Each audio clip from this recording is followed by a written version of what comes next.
Bom, eu depois destas apresentações sinto-me do tamanho das minhas pessoas preferidas, que são mais ou menos assim, depois assim, depois assim. Sinto-me pequenina. Vamos imaginar que estamos numa sala de aula, dos dias de hoje, ainda com algum ruído, Manuel, porque ainda é o que acontece. 25, 30 alunos sentados nas suas carteiras, alinhados, e um professor a fazer o seu trabalho. E de repente há um aluno que levanta o braço lá do fundo e diz: desculpe, professor, já alguma vez lhe fizeram alguma pergunta para a qual não tinha resposta? Vamos imaginar que somos esse professor e eu vou-vos dar 3 possibilidades de resposta. A primeira era responder: óbvio que não, eu sou professor, eu tenho que ter as respostas. E a conversa ficava fechada.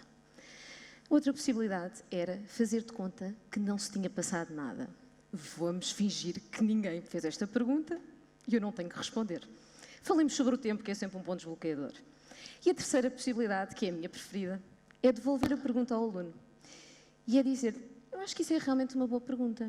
Eu nunca tinha pensado nisso. Será que há perguntas para as quais nós não temos resposta? Vamos investigar em conjunto. Quando eu era pequena e me perguntavam o que é que eu queria ser quando fosse grande, eu não respondia que queria ser filósofo ou que queria trabalhar na filosofia para crianças. Não fazia ideia o que era isso. Acho que dei várias respostas até concluir que queria ser jornalista. No fundo tem a ver com aquilo que eu faço hoje, porque tem a ver também com perguntas. Mas eu realmente nunca tinha pensado nessa possibilidade. No secundário conheci uma coisa chamada filosofia, apaixonei-me por ela e vim a ingressar na licenciatura e foi isso que me mobilizou nos estudos. Todavia, quando eu estava a estudar na universidade, nunca ninguém me falou que havia uma coisa chamada filosofia para crianças.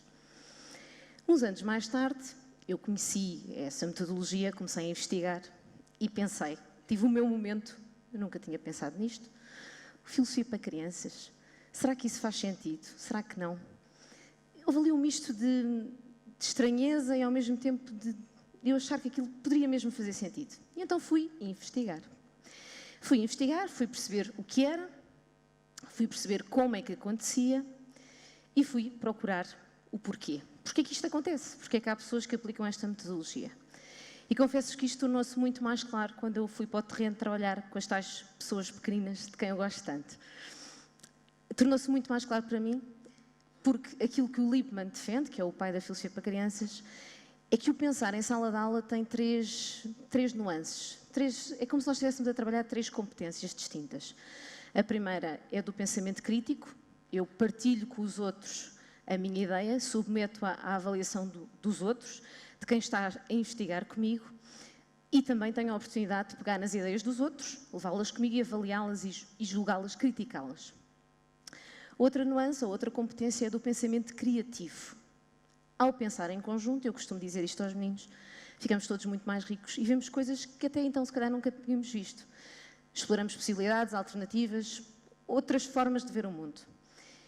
E a terceira competência ou nuance é do pensamento, em inglês diz caring thinking, eu gosto de lhe chamar o pensamento que cuida, o pensamento cuidativo. E eu acho que isto se vai tornar mais claro com o exemplo que eu vos vou dar. Numa sala do 4º ano, estávamos a fazer um exercício que é muito comum na filosofia para crianças. Então, um texto de leitura partilhada, cada menino lê um pedaço do texto e no final eu convido os meninos a fazerem perguntas sobre aquilo que o texto lhes suscitou. E vão surgindo perguntas no quadro, eu vou registando e há uma pequena Camila, muito sossegada, não gosta muito de participar, quem eu pedi uma vez disse: Camila, então, tens alguma pergunta para partilhar connosco? Ok, não. Foram surgindo outras perguntas. E eu voltei a chamar a Camila à participação. Então, Camila, há aqui alguma pergunta que tu gostes? Queres ficar com a pergunta de algum amigo? Nós, em Filosofia para Crianças, podemos juntar aos amigos nas perguntas. E ela: ok. Para o meu espanto, há um Bernardo que se levanta, que chega ao pé da Camila, baixa-se, põe a mão assim no ombro e diz: não há problema, eu empresto-te uma das minhas perguntas, tenho imensas. Eu olhei para a Camila, ela olhou para mim e disse: então, achas que é uma boa ideia? Sim. Eu registrei a pergunta e no final perguntei ao Bernardo: então, e agora no final ponho o teu nome ou o nome da Camila, ou os dois. Ele disse, não, a pergunta já não é minha, a pergunta agora é dela. E este é o cuidar, é um pensamento que cuida do outro, que percebeu que havia ali um receio, talvez, de expor, não sei. Eu não sei o que passou pela cabeça do Bernardo, mas sei que aquilo foi lindo e eu fiquei realmente muito contente por ter acontecido, porque aconteceram ali as 3 coisas que eu gostava que acontecessem nas aulas: o pensamento crítico, o criativo e este pensamento que cuida do outro. E que realmente é possível quando nós estamos a trabalhar com este sentido de comunidade. Pensar é isto tudo que o Lippmann disse, e aqui já houve pessoas que falaram do prazer do pensar. E eu confesso-vos que há uma coisa que me agasta o coração quando eu entro numa sala, num recreio, ou mesmo às vezes com os amigos, em que há pais ou professores que dizem para os filhos, perante um comportamento menos adequado: agora vais-te sentar ali a pensar naquilo que fizeste. Digam-me uma coisa, uma criança que ouve isto vai achar que ir para uma aula de filosofia pensar vai ser divertido? Eu tenho algumas dúvidas. E o meu trabalho é dizer-lhes que pensar pode ser muito fixe, mesmo. E se eu puder escolher os 25% que vocês vão levar da minha talk, é mesmo que pensar é muito fixe, é mesmo super fixe. E este prazer do pensamento que eu tento transmitir nas minhas aulas e contrariar este enfadonho do que é estar sentada a pensar. Há uma menina há poucos dias dizia-me que as minhas aulas eram muito difíceis porque ela tinha que estar sentada, quieta e ouvir os outros, que é uma coisa para a qual ela não está ainda muito habituada. Por outro lado, houve um pai que me encontrou no recreio há dias e que me disse, olhou para mim: a senhora que é professora de filosofia? E eu pensei, já me tirou a pinta. Sim, sou. Há-me de explicar como é que faz isso de transformar perguntas em jogos. É que a minha filha adora. Ainda bem. Não é só o circo matemático que tem estes jogos para pensar. Nas minhas aulas também há as perguntas transformas todas em jogos e em descobertas em conjunto. Eu não sei exatamente aconselhar-vos, nem aconselhar os vossos filhos, se eles devem, nesta altura do campeonato, estudar alemão ou mandarim, o que é que vai ser mais pertinente para eles. Nós estamos numa fase da nossa vida em que, se calhar, as profissões que os vossos filhos, que os vossos alunos, que os meus afilhados vão ter daqui a 10, 15 anos, se calhar essas profissões ainda nem existem. Nós não sabemos muito bem quais é que elas são, se calhar eles até as podem criar. Nós não fazemos mesmo ideia, mas eu acredito que há uma competência que é transversal a todas. E esta capacidade de pensar. Acho que isso vai lhes fazer falta sempre. Nas aulas de filosofia, este cultivar do pensamento tem muito a ver com o usufruir do espaço de comunidade. Eu tenho um sonho, como o Martin Luther King, que já apareceu aqui em palco, que em todas as casas e que em todas as escolas houvessem salas de pensar, em que este gosto pela descoberta de uma pergunta, de um problema, pudesse ser encarado como uma coisa, como uma aula normal, como dizia uma menina também há alguns dias. As aulas de filosofia são aulas normais, e ainda bem que assim são. E gostava mesmo que isso fosse uma realidade. As salas de pensar como um espaço de comunidade, de investigação, porque isto não tem a ver com uma área de saber específica. Eu, nas minhas aulas, raramente falo de filosofia ou de conteúdos filosóficos. Estejam descansados, eu não ensino Kant nem Descartes aos meninos. O que nós fazemos em conjunto são práticas de investigação e que vocês podem levar para qualquer disciplina, para qualquer área do saber. Não tem que ser uma coisa específica da filosofia, e não é. De tal forma não é que eu gostaria de vos deixar algumas sugestões para vocês poderem levar para casa ou para a vossa sala de aula. A primeira sugestão é abandonar um bocadinho aquela sala convencional, colocarmos em círculo, como acontece aqui, e colocarmos o foco da nossa discussão, da nossa debate no centro.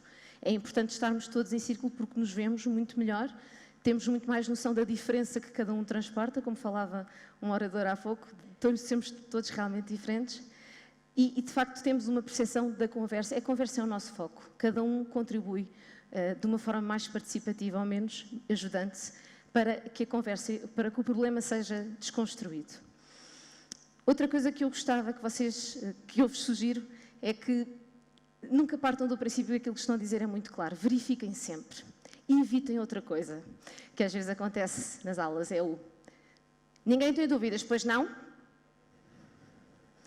Depois de ninguém tem dúvidas, pois não, ninguém vai levantar o braço a dizer eu tenho uma dúvida ou eu não percebi. Dificilmente isso vai acontecer.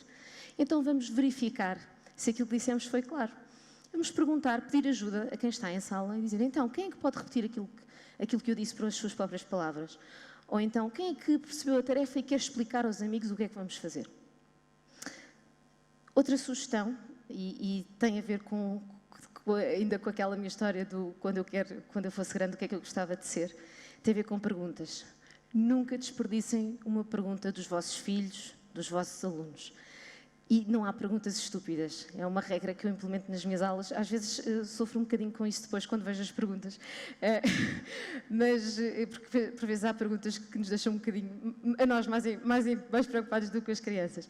Mas não há perguntas estúpidas. Colecionem-nas todas. Levem-nas para casa, dentro de uma caixa, dentro do bolso, mas não as percam. Elas são um instrumento maravilhoso de investigação e podem-vos levar a construir ainda mais perguntas e no final do ano eu conto, tenho uma caixa de perguntas em cada uma das salas onde trabalho e espero que ela no final esteja mesmo cheia telhada de boas perguntas.